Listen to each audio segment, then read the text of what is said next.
The hidden treasure of India.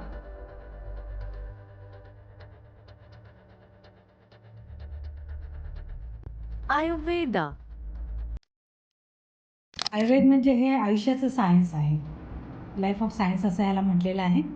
खरं तर कसं जगावं हे आयुर्वेदामध्ये हजारो वर्षापूर्वी सांगितलेलं आहे.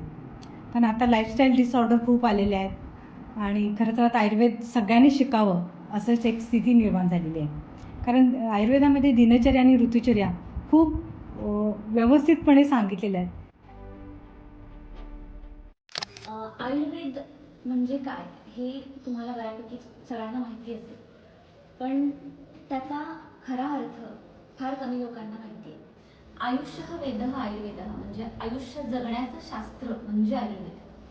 त्यामुळे आयुर्वेद म्हणजे फक्त एखादी चिकित्सा पद्धती नाही आहे की हे औषध ते औषध किंवा ही चिकित्सा पंचकर्म वमन विरेचन दस्ती रक्तमोक्षण हे सगळे जे काही प्रोसिजर्स आहेत या सगळ्या प्रोसिजर्सना कुठला तरी औषध म्हणजे आयुर्वेद नाही आहे.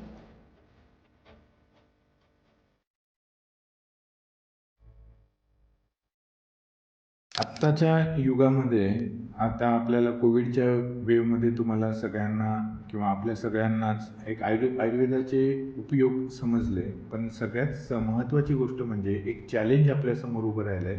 ते म्हणजे ह्या नवीन जे आजार निर्माण होत आहेत ते वेगाने वेगवेगळ्या पद्धतीने वेगवेगळ्या स्वरूपात आपल्यासमोर येत आहेत. आता कोविड येऊन गेला, त्याच्यापूर्वी स्वाईन फ्लू येऊन गेला, मध्ये इबोला येऊन गेला.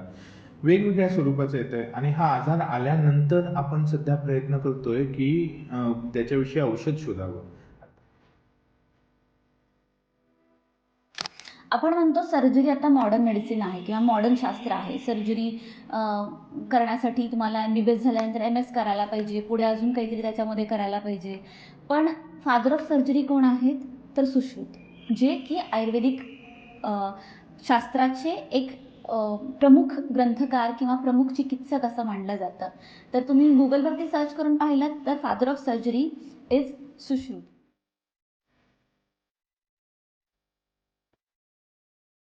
चिंचेवाडीसारख्या एखाद्या माळरानामध्ये एज्युम एज्युकेशन ग्रुपने हे नंदनवन फुलवलं आहे. संत गजानन महाराज आयुर्वेद मेडिकल कॉलेज उभं केलं आहे. या माध्यमातून बऱ्याच विद्यार्थ्यांना, पूर्ण महाराष्ट्रातल्या भरपूर साऱ्या भागातल्या येणाऱ्या विद्यार्थ्यांना आयुर्वेदशास्त्र शिकायला मिळतं.